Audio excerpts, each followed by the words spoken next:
அஸ்ஸலாமு அலைக்கும் வரஹ்மத்துல்லாஹி வபரகாத்துஹு.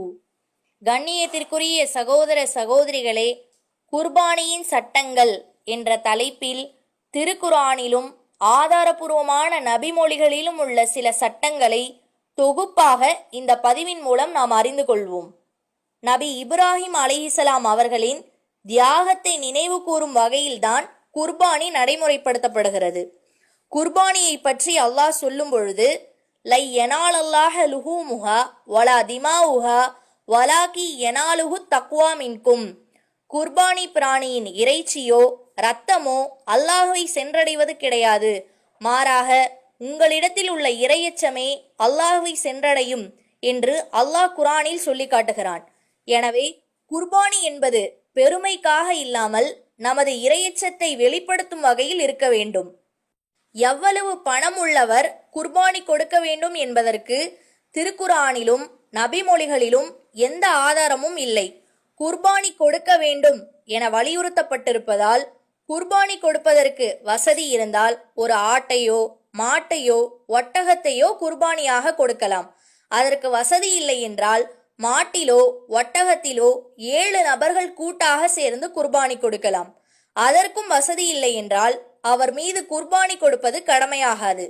கடன் பெற்றாவது குர்பானி கொடுக்க வேண்டும் என்று சிலர் நினைக்கிறார்கள். கடன் பெற்ற நிலையில் கடனை செலுத்தாமல் மரணித்தால் அது குற்றமாகவும் மறுமையில் நமது நன்மைகளை அழிக்கவும் காரணமாக அமைந்துவிடும். எனவே கடன் வாங்கி குர்பானி கொடுப்பது கூடாது. குர்பானி கொடுக்கக்கூடியவர் ஜுல்ஹஜ் பிறை 1 குர்பானி கொடுக்கும் நாள் வரை நகம் முடிகளை வெட்டக்கூடாது என்று நபிகளார் கூறியுள்ளார்கள். நபி ஸல்லல்லாஹு அலைஹி வஸல்லம் அவர்கள் ஆடு, மாடு, ஒட்டகம் ஆகியவற்றை மட்டுமே குர்பானி கொடுத்ததாக ஆதாரபூர்வமான ஹதீஸ்கள் இருக்கிறது. எனவே இம்மூன்றை தவிர வேறு எதையும் குர்பானி கொடுக்க கூடாது. குர்பானி பிராணி நல்ல திடகாத்திரமானதாகவும் ஆரோக்கியமானதாகவும் இருக்க வேண்டும். எந்த குறையும் இல்லாததாக இருக்க வேண்டும்.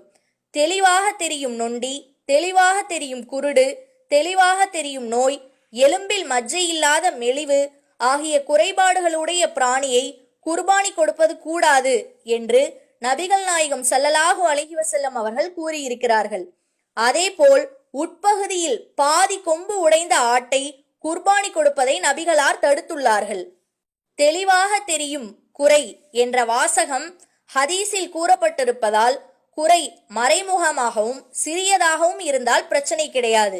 ஆண்மை நீக்கம் செய்யப்பட்ட பிராணியை நபி ஸல்லல்லாஹு அலைஹி வஸல்லம் அவர்கள் குர்பானி கொடுத்ததாக முஸ்னத் அஹ்மத் என்ற ஹதீஸ் கிரந்தத்தில் ஒரு ஹதீஸ் இடம்பெறுகிறது. ஆனால் அது பலவீனமான ஹதீஸ். எனவே ஆண்மை நீக்கம் செய்யப்பட்ட பிராணியையும் குர்பானி கொடுக்கலாம். முசின்னா, அதாவது பல் விழுந்த பருவத்தில், துணை தேடும் பருவத்தில் உள்ள பிராணிகளையே குர்பானியாக கொடுக்க வேண்டும் என்று நபிகளார் வலியுறுத்தியுள்ளார்கள். முசின்னா பருவத்தில் உள்ள பிராணி கிடைப்பதற்கு கஷ்டமாக இருந்தால் ஜது, அதாவது பல் விழுவதற்கு முன்னாடி உள்ள பருவத்தில் உள்ள பிராணியை குர்பானியாக கொடுக்கலாம். குட்டியை ஈன்று பால் கொடுத்து கொண்டிருக்கும் பிராணியை அறுக்க வேண்டாம் என்று நபிகளார் கூறியுள்ளார்கள். தேவை ஏற்பட்டால் குர்பானி பிராணிகளை பயன்படுத்திக் கொள்வது தவறு கிடையாது. ஆனால் அதை கொடுமை செய்யாமல் அதன் சக்திக்கு உட்பட்டவாறு அழகிய முறையில் அதை கையாள வேண்டும். அடங்காமல் மிரண்டு ஓடும் பிராணிகளை கட்டுப்படுத்துவதற்காக அதை அடிப்பதில் தவறு கிடையாது. பிராணிகளை அறுப்பதற்கு முன்னால் கத்தியை நன்றாக தீட்டி கூர்மையாக்கி கொள்ள வேண்டும். கூர்மை இல்லாத கத்தியை கொண்டு அறுத்து பிராணிகளை சித்திரவதை செய்யக்கூடாது. குர்பானி கொடுக்கும்போது குடும்பத்தினர் அனைவரும் கட்டாயம் வந்து நிற்க வேண்டும் என்று கூறுவதற்கும் எந்த ஆதாரமும் இல்லை. இது தொடர்பாக வந்துள்ள அனைத்து ஹதீஸ்களும் பலவீனமானவையாக இருக்கிறது. குர்பானி பிராணியை கிப்லாவை முன்னோக்கிதான் அறுக்க வேண்டும் என்று கூறுவதற்கும் ஆதாரபூர்வமான ஹதீஸ் எதுவும் இல்லை. இது தொடர்பாக பைஹக்கியில் இடம்பெறும் ஹதீஸ் பலவீனமானதாக இருக்கிறது. எனவே எந்த திசை அறுப்பதற்கு தோதுவாக உள்ளதோ அந்த திசையில் அறுக்கலாம். சில ஊர்களில் அறுப்பதற்கு முன்னால் பிராணியை குளிப்பாட்டுவது, மஞ்சள் பூசுவது, கண்களில் சுர்மா இடுவது, கொம்புகளில் பூ சுற்றுவது போன்ற செயல்களை செய்கின்றார்கள். இவையெல்லாம் பிற மதத்தவர்களிடமிருந்து காப்பியடிக்கப்பட்டவையாகும். பிராணியை அறுக்கும்போது பிஸ்மில்லாஹி வல்லாஹு அக்பர் என்று மட்டுமே கூற வேண்டும். பிராணியை அறுக்கும்போது சிலர் வஜ்ஜஹத்து வஜ்ஹியல் இல்லதி என்ற துவாவை சிலர் ஓதுகிறார்கள். இது பற்றி அபூதாவுத், பைஹக்கி, இப்னு மாஜா போன்ற நூல்களில் ஒரு பலவீனமான செய்தி இடம்பெறுகிறது. எனவே இந்த துவாவை ஓதுவதற்கு எந்த ஆதாரமும் இல்லை. குர்பானி பிராணியை மோதினார் அல்லது ஆலிம்கள் தான் அறுக்க வேண்டும் என்ற கருத்து பலரிடம் இருக்கிறது. இது தவறாகும். வீட்டில் உள்ள யாரும் அறுக்கலாம். அறுக்க தெரியாவிட்டால் மற்றவர்களை அறுக்க சொல்லலாம்.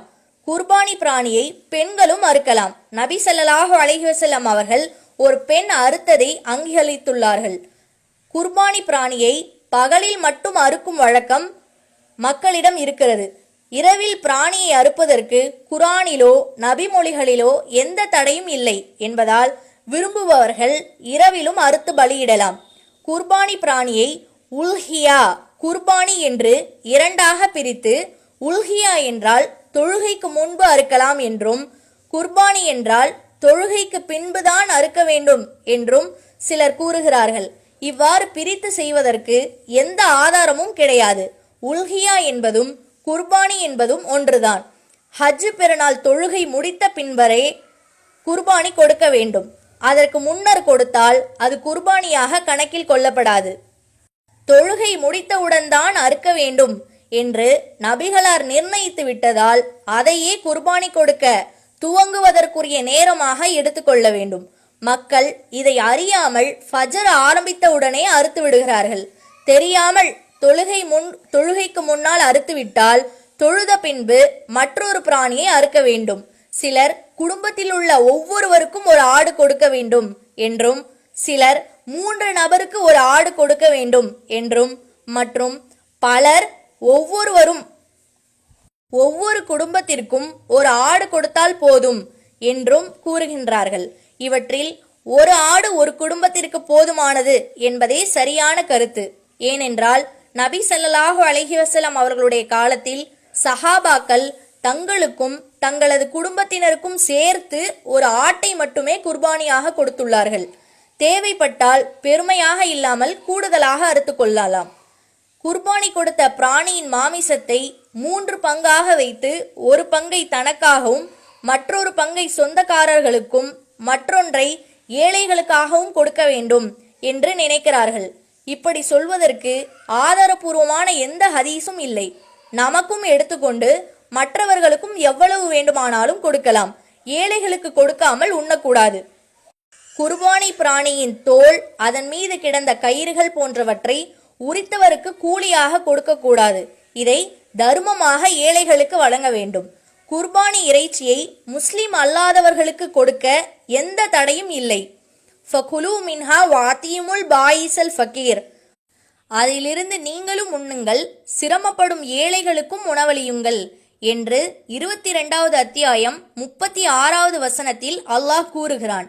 இந்த வசனத்தில் பொதுவாக ஏழைகளுக்கு கொடுக்க வேண்டும் என்றுதான் கூறப்பட்டுள்ளது.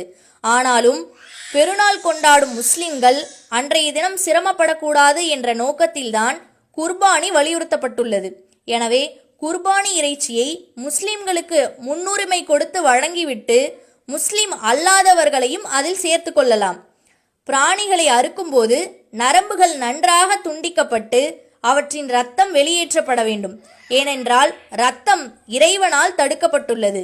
இதை அறியாமல் பலர் ஆடுகளை அறுக்கும்போது வெளிவரும் இரத்தத்தை எடுத்து சமைத்து சாப்பிடுகிறார்கள். இறந்தவர்கள் சார்பாக குர்பானி கொடுப்பதற்கு ஆதாரபூர்வமான எந்த ஹதீஸும் இல்லை. இதற்கு ஆதாரமாக எடுத்து காட்டப்படும் ஹதீஸ்கள் அனைத்தும் பலவீனமானதாக இருப்பதுடன் ஆதாரபூர்வமான ஹதீஸ்களுடன் இதுவரை சொல்லப்பட்ட செய்திகள் அனைத்தும் திருக்குரானிலிருந்தும் ஆதாரபூர்வமான நபிமொழிகளிலும் உள்ள ஆதாரங்களின் அடிப்படையில் சொல்லப்பட்ட செய்திகளாகும். நபி வழிப்படி நமது குர்பானி வணக்கத்தை அமைத்துக் கொள்வோமாக. உள்ளதை உள்ளபடி விளை